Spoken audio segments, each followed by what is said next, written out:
اللہ کے بابرکت نام سے شروع کرتا ہوں جو بڑا مہربان نہایت رحم والا ہے،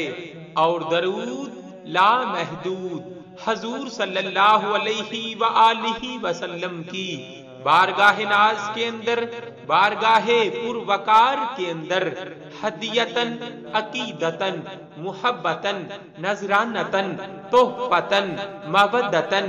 ادبن پیش کرنے کے بعد رسول کریم صلی اللہ علیہ وآلہ وسلم نے ارشاد فرمایا،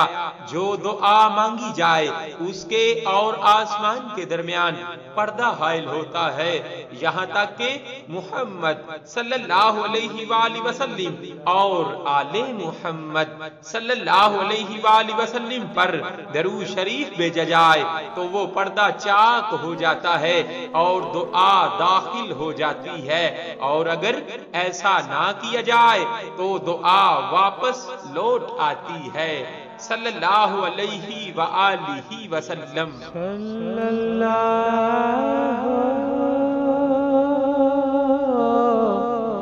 علیہ وآلہ وسلم۔